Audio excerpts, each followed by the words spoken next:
The moving truck pulled up at 7 in the morning. I stood on the front porch in my worn slippers, watching strangers carry out my mother's china cabinet like it meant nothing. The February wind cut through my cardigan, but I couldn't move. I just stared as box after box disappeared into that truck. Martin leaned against his shiny black pickup, arms crossed, looking at his watch like this was just another Tuesday. "It's just business, Pat," he called out when he caught me staring. My voice came out broken. "Our parents built this place with their own hands." He shrugged and went back to his phone. The neighbors were watching from their windows. I could feel their eyes on me, their whispers traveling on the cold air. 40 years I'd lived in this house. 40 years of memories being hauled away like garbage. Then Martin walked up the steps and handed me a folded paper. An eviction notice. With his signature at the bottom. My own brother. As I turned to leave, my eyes found the basement door, still padlocked from the inside. Something shifted in my chest. I whispered so softly only I could hear it. "He has no idea." Martin was upstairs yelling at the movers about being careful with the furniture. I had maybe 5 minutes. My hands shook as I pulled the spare key from under the loose floorboard in the hallway. The basement door creaked open. I hadn't been down here since Dad died 3 years ago. The stairs groaned under my weight. Cold, damp air hit my face. In the corner, under old tarps and paint cans, sat Dad's rusted green toolbox. The one he'd told me about the night before he passed. "Everything you need is in there, Patty girl," he'd whispered. "Don't let your brother touch it." I knelt down and opened it. Inside were yellowed papers, rubber banded together. Land deeds. Letters. A small brass key with a tag that read Main Parcel 1949. My father's handwriting covered the margins of one document, property to remain with Patricia upon my death. My heart hammered in my chest. This changed everything. "Pat. Let's go." Martin's voice boomed from upstairs. "Time's up." I stuffed the papers deep into my coat pocket and closed the toolbox.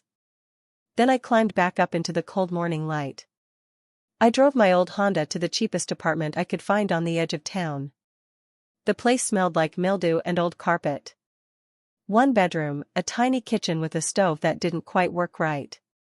The landlord didn't ask questions when I paid cash for the first month. I sat on the floor that night because I didn't have furniture yet. Everything I owned was either in that moving truck or thrown into garbage bags in my car. The humiliation burned like acid in my throat. People were already talking. I'd seen it at the gas station. The woman who got thrown out by her own brother. Poor Pat Delaney. Always too soft, too trusting. I cried until my ribs hurt. But somewhere around midnight, the tears stopped. I stood up, wiped my face, and opened my laptop. The county property records website loaded slowly. I typed in our family name. 5 parcels of land came up. All of them listed Martin Delaney as sole owner. Every single one. But I knew the truth now. I had proof tucked in my coat pocket. And Martin had no idea what was coming. For 2 weeks, I lived like a ghost. I requested copies of public documents from the county office. I compared signatures on the deeds. Dad's signature was clean, steady, confident. Martin's forgeries were close, but not perfect. The loops were wrong. The pressure was uneven. I found notarization stamps that didn't match the dates. Some documents were signed after Dad died, but claimed to be from years earlier. It was sloppy work. Greedy work. But I couldn't just walk into a courtroom and throw papers on a table. I needed more. I needed people who would believe me, people who understood how the system worked. I needed to be smart about this. So I did something I never thought I'd do. I applied for a job at the county planning office. They were hiring part-time clerks. The pay was terrible, but I didn't care. I needed access to those files. I needed to see what Martin had really done. 3 days later, I got a call. "Can you start Monday?" I smiled for the first time in weeks. Yes. I can start Monday. The county planning office was a maze of filing cabinets and dusty binders. My supervisor, a tired woman named Mrs. Kowalski, showed me how to log documents and organize plat maps. Most people find this boring, she said. I find it fascinating, I replied. And I meant it. I was surrounded by the history of every land deal in the county. Every transfer, every sale, every tax record. It was all here. I worked quietly, kept my head down, and earned people's trust. No one knew I was Martin Delaney's sister. No one knew why I'd taken this job. After 2 weeks, Mrs. Kowalski started letting me file documents on my own.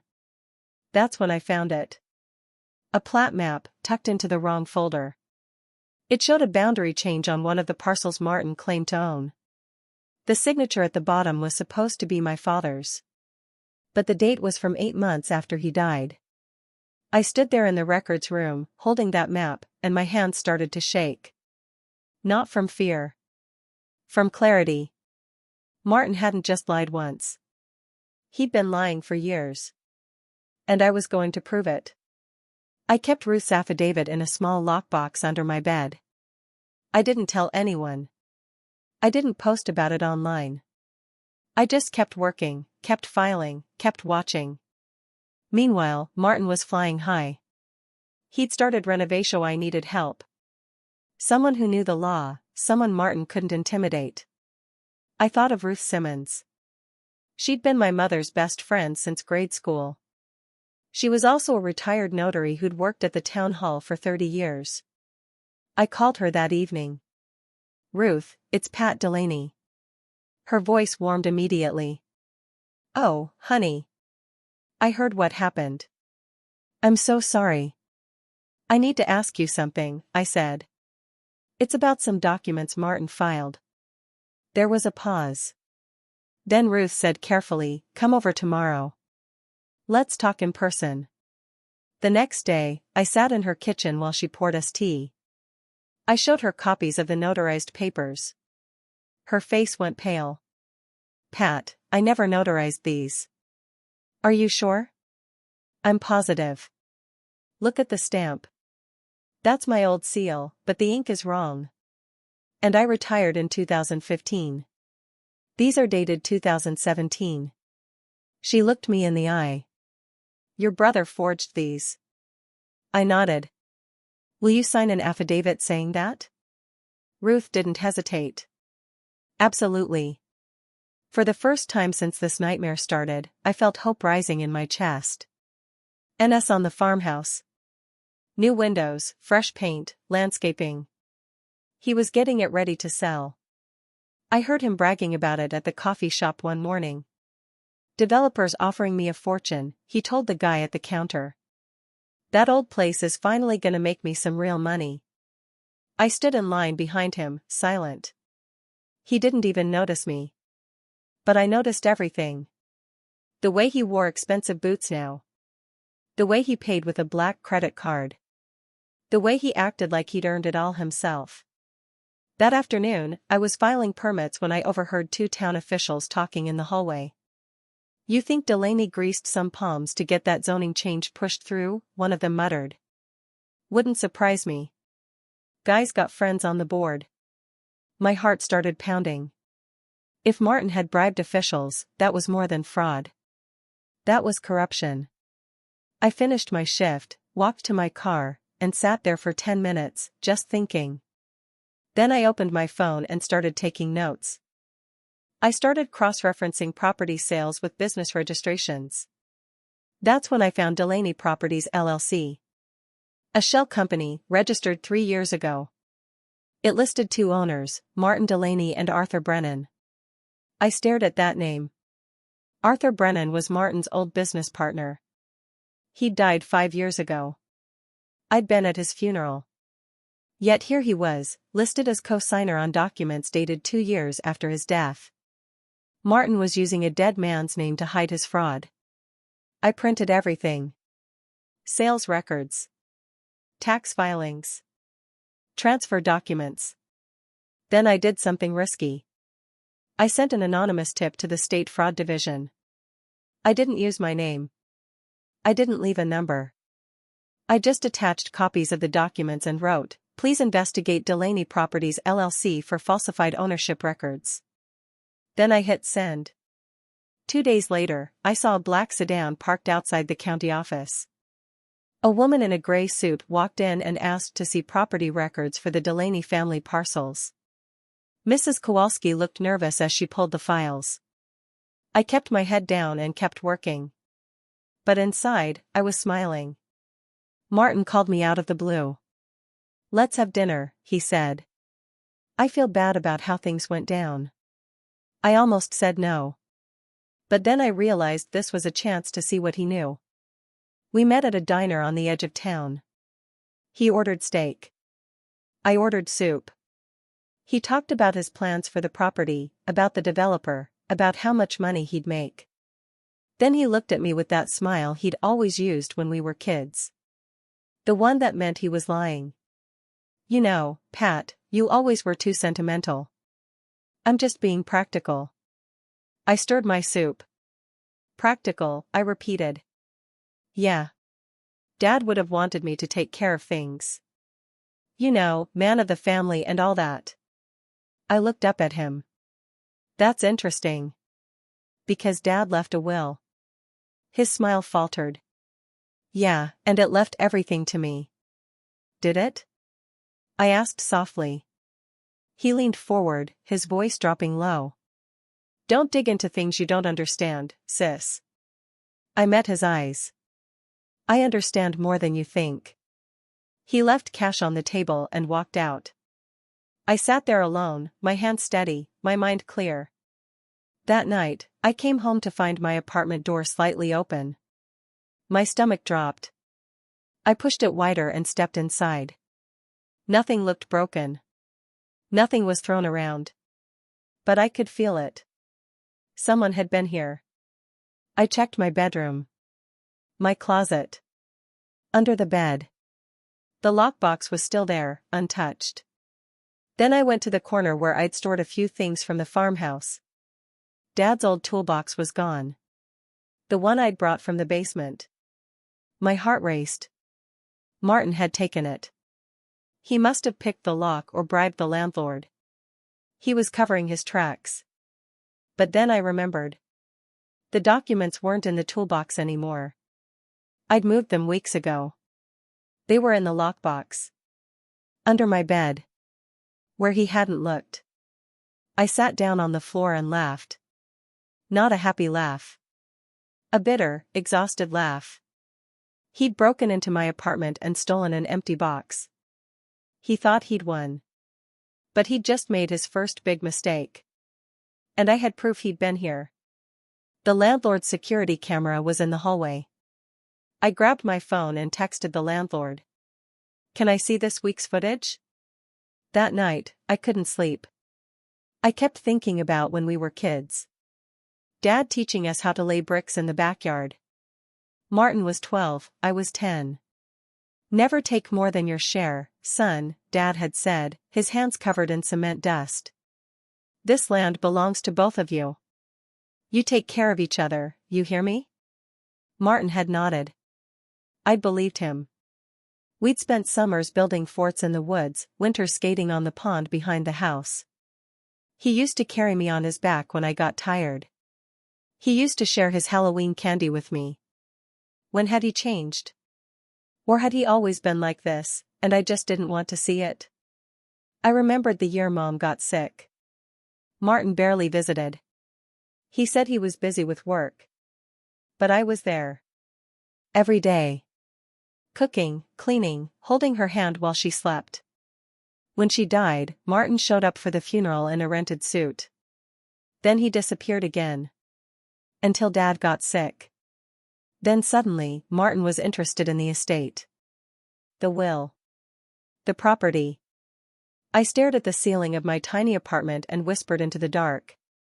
"You broke his word, Martin. But I'll fix it." At work the next week, I found something I wasn't supposed to see. An old ledger from Delaney Construction Company. That was Dad's business.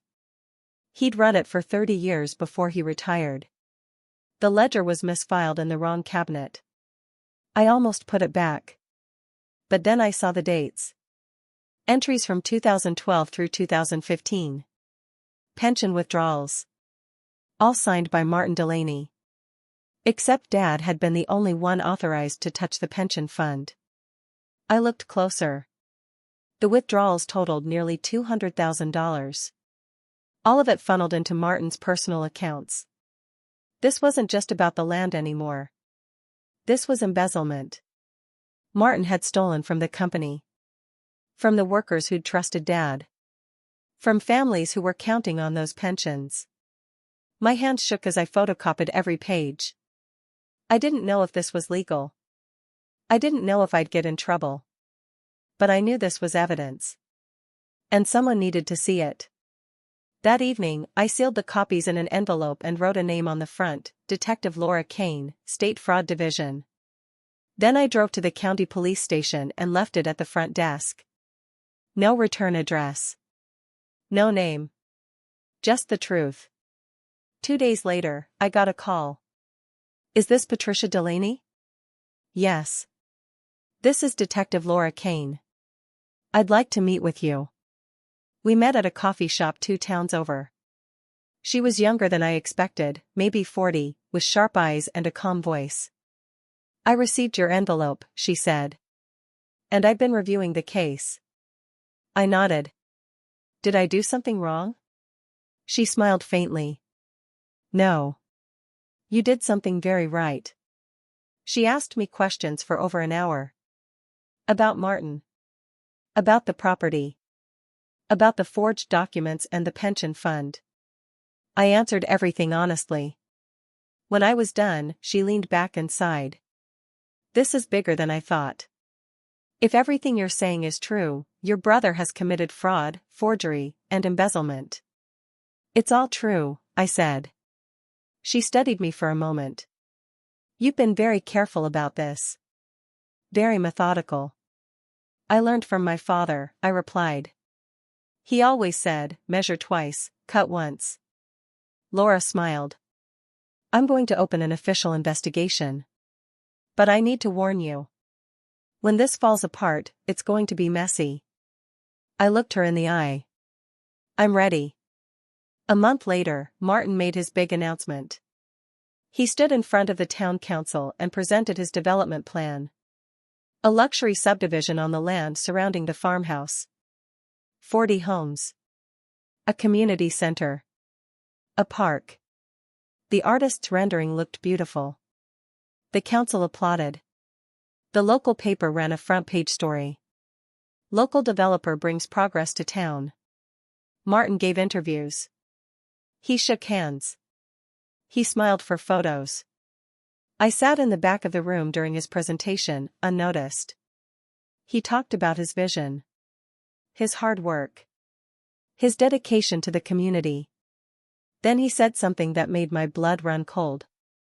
I've been the sole owner of this land since 2010. I blinked. 2010? Mom was still alive in 2010. She didn't die until 2016. If Martin claimed sole ownership in 2010, that meant he'd forged documents while our parents were still alive. While they trusted him. While they thought he was taking care of things. I pulled out my phone and typed a quick note. Then I looked up at Martin, standing there in his expensive suit, and I smiled. Just a little. Because he'd just lied under oath. In front of witnesses. And I had it all on record. 2 weeks later, Laura called me. We're moving forward, she said. I've got enough evidence to freeze his accounts pending investigation. When? I asked. Tomorrow morning. That night, I barely slept. I kept imagining Martin's face when he found out. The next day, I went to work like normal. I filed documents. I answered phones. I drank bad coffee from the break room. Around noon, my phone buzzed. A text from Laura. It's done. I excused myself and went to the bathroom. I locked the stall door and sat down, shaking. Not from fear. From relief. From exhaustion. From the weight of months of silence finally lifting. When I came back out, Mrs. Kowalski was on the phone, her face pale. Yes, I understand. We'll pull those files immediately. She hung up and looked at me. State investigators are coming in. Something about the Delaney property sales. I kept my expression neutral. That's terrible. She nodded. Yeah. Somebody's in big trouble. I went back to my desk and kept working. But inside, I was counting down the hours until Martin realized his world was falling apart. By the end of the week, word had spread. Martin's business accounts were frozen. His contractors started backing out of jobs. His lawyer stopped returning calls. I heard it all through the town gossip network. People loved talking about a fall from grace. Especially when the person falling had been so smug. I ran into one of Martin's former employees at the grocery store. Hey, Pat, he said quietly. I just wanted to say, I always thought your brother did you dirty. I nodded. Thank you. Some of us knew something wasn't right, he continued. We just didn't know what to do about it. I put my hand on his arm. It's being handled now. He smiled. Good. The next day, Martin showed up at the county office. I was filing in the back room when I heard his voice. Loud. Angry. Desperate. Who's been feeding lies about me? I want names. Mrs. Kowalski tried to calm him down, but he wasn't listening. Somebody in this office is leaking information. I stayed in the back, out of sight. My hands were steady as I kept working. When he finally left, slamming the door behind him, Mrs. Kowalski came back looking shaken. That man is unraveling, she said. I nodded. Looks like it. Martin cornered me outside my apartment 3 days later. I was carrying groceries when his truck pulled up. He got out and walked straight toward me. His face was red. His eyes were wild. This is you, isn't it? He said. What? Don't play dumb, Pat. You've been talking to the state. You've been digging into my business. I set the groceries down. I haven't done anything wrong. You don't know what you've started, he hissed. Do you have any idea how much trouble you're causing? I looked at him. Really looked at him. The brother who used to carry me on his back. The brother who used to protect me. He was gone. Maybe he'd been gone for years. I know exactly what I'm finishing, I said quietly.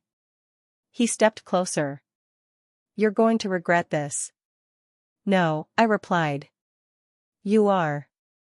He stared at me for a long moment. Then he turned and walked back to his truck. That night, Laura called. We're ready to move. Are you prepared to testify? I looked around my tiny apartment. At the life I'd built from nothing after Martin tried to destroy me. Yes, I said. I'm ready. The raid happened on a Tuesday morning. 3 state investigators and 2 police officers showed up at Martin's office with a warrant. They seized computers, files, boxes of documents. By noon, the whole town knew. Martin tried to spin it. He posted on social media about being targeted. About how the system was against small business owners. He tried to blame his accountant. His lawyer. Anyone but himself. But the evidence didn't lie. Within a week, investigators matched the forged signatures. They traced the shell company. They found the pension fund withdrawals. They even found the bribe he'd paid to a zoning board member. All of it. Every lie. Every stolen dollar. Laura called me with updates. We found the deed, she said. The real one. Still registered under your father's name. Martin never actually owned it. I closed my eyes. So it was all for nothing. No, Laura said. It wasn't for nothing. Because now we're going to make it right. The district attorney filed charges 2 days later. Fraud. Forgery. Embezzlement. Bribery. Martin was arrested at his lawyer's office. They put him in handcuffs and walked him out in front of news cameras. I didn't watch. I didn't need to. The town turned on Martin fast. The people who'd praised him a month ago now acted like they'd never trusted him. The local paper ran a new headline, "Developer under investigation for fraud." People whispered when I walked by. But this time, the whispers were different. That's his sister. The one he tried to screw over. I heard she's the one who brought him down. Good for her. I didn't talk to reporters. I didn't post online.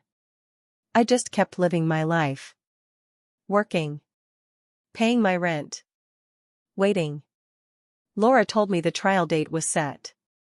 The DA wants you as a witness, she said. They want you to testify about the property and your father's intentions. Okay, I said. Are you nervous? I thought about it. No. I'm ready to tell the truth. The truth was simple. My father built that house with his own hands. He wanted it to stay in the family. He wanted it protected. And Martin tried to steal it. Not because he needed the money. But because he was greedy. And that was something a jury needed to hear. The courtroom was cold. I sat in the witness box, my hands folded in my lap. Martin's lawyer stood up. He was tall, expensive-looking, with a voice like gravel. Ms. Delaney, isn't it true that you were upset when your brother inherited the property? He didn't inherit it, I said calmly. Our father left it to me. But your brother had been managing the estate. He was supposed to be managing it. Not stealing it. The lawyer frowned. You're bitter, aren't you? Jealous of your brother's success? I looked at him. I'm not bitter. I'm telling the truth. The prosecutor stood up. She was a small woman with a fierce voice. Your Honor, I'd like to present Exhibit D. The ledger showing pension fund withdrawals. She handed it to the jury. Ms. Delaney found this document while working at the county office. It shows Mr. Delaney withdrew nearly $200,000 from his father's company pension fund without authorization. The jury leaned forward. One woman's mouth fell open. Martin's lawyer tried to object, but the judge overruled him. By the end of my testimony, the jury wasn't looking at me with suspicion anymore. They were looking at Martin. And he knew it. The trial lasted 3 days. Witnesses testified. Documents were presented. The jury deliberated for 4 hours. When they came back, the room was silent. On the charge of fraud, we find the defendant guilty. On the charge of forgery, we find the defendant guilty. On the charge of embezzlement, we find the defendant guilty. Martin's face went white. His lawyer stood up to argue, but the judge raised his hand. Mr. Delaney, you have betrayed your family, your community, and the memory of your parents. Your actions were calculated and cruel. The judge ordered restitution. Martin's assets were seized. The farmhouse was returned to its rightful owner. Me. Martin didn't look at me as they led him away. His shoulders were slumped. His expensive suit looked too big on him now. I sat in the courtroom long after everyone else left. Laura sat down next to me. How do you feel? She asked. I thought about it. Tired, I said. But free. She smiled. You did good, Pat. I nodded. My dad would have been proud. Yeah, Laura said softly. I think he would. I drove to the farmhouse on a sunny Saturday morning. The for sale sign was gone. The lockbox was gone. It was mine again. I walked up the gravel driveway slowly. The house looked different. Older. Sadder. Like it had been waiting for me. I unlocked the front door and stepped inside. Dust floated in the sunlight. The floors creaked under my feet. I walked through the living room, the kitchen, the hallway. Everything was empty. Martin had sold most of the furniture. But the bones of the house were still here. The walls Dad had built. The windows Mom had picked out. The fireplace where we'd spent Christmas mornings. I ran my hand over the doorframe in the hallway. There, carved into the wood, were our heights. Martin, age 8. Pat, age 6. The memories hit me all at once. I sat down on the floor and cried. Not from sadness. From relief. From love. From the overwhelming feeling of coming home. When I finally stood up, I wiped my face and walked to the basement door. It was time to see what else was down there. What else Dad had left behind. The basement was darker than I remembered. I turned on the light. One bare bulb flickered to life. In the corner, under Dad's old workbench, I saw something I'd missed before. A wooden crate with my name carved into the side. I pulled it out. Inside were blueprints. Plans for expanding the house. Notes in Dad's handwriting. And a letter. It was addressed to me. I sat down on the concrete floor and opened it. Dear Patty girl, if you're reading this, I'm gone. And I'm guessing your brother didn't do right by you. I'm sorry for that. I always hoped he'd be better. But just in case, I left you everything you need to protect this place. This house is yours. Not because you're the youngest. Not because you're my favorite. But because you understand what it means. You know it's not about money. It's about family. About history. About building something that lasts. Use it to build, not to destroy. Use it to help people. That's what your mother and I always wanted. Love, Dad.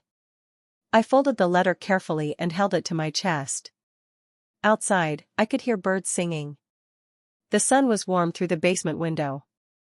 I climbed back upstairs and stood in the empty living room. I knew exactly what I was going to do. It took 6 months to restore the house. I hired local workers. People who'd known my dad. People who'd worked for his company. We fixed the roof. Painted the walls. Refinished the floors. I turned the big upstairs room into a workshop. Tables. Tools.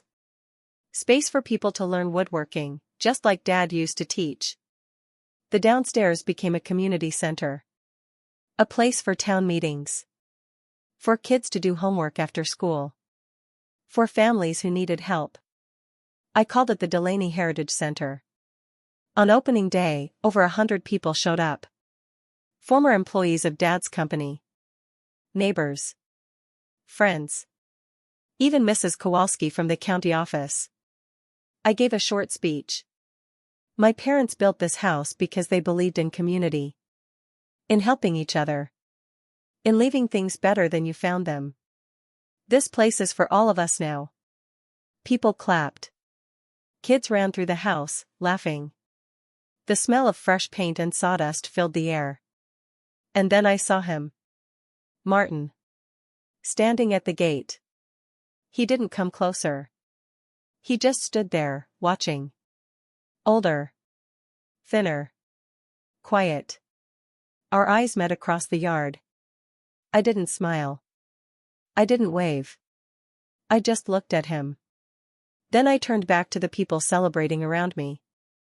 Later that evening, after everyone had gone home, I was locking up when I heard footsteps. Martin stood on the porch. Can we talk? He asked. His voice was different. Softer. I crossed my arms. What do you want? I just wanted to say I was at the opening today. I saw what you did with the place. I waited. He looked down at his shoes. I was wrong, Pat. About everything. I got greedy. I forgot what mattered. And I'm sorry. I studied his face. He looked tired. Broken. Human. Are you sorry you did it? I asked. Or sorry you got caught? He flinched. Both, I guess. I nodded slowly. You took everything from me once, Martin. But I built it back. Better than before. Do you think you'll ever forgive me? He asked. I thought about Dad's letter. About building instead of destroying. About what forgiveness really meant. I already did, I said quietly. That's why you'll never understand how I won. He frowned. What do you mean? You thought this was about money. About property. About winning. I shook my head. But it was never about that. It was about doing what's right. About honoring the people who loved us. About building something that lasts. Martin stood there for a long moment. Then he turned and walked away. I watched him go. Then I locked the door, turned off the lights, and walked through the quiet house. Sunlight from the setting sun spilled through the windows. Somewhere in the workshop, I could hear the sound of wood settling. The house breathing. I smiled. Not because I'd won. But because I was finally home. And this time I was never leaving.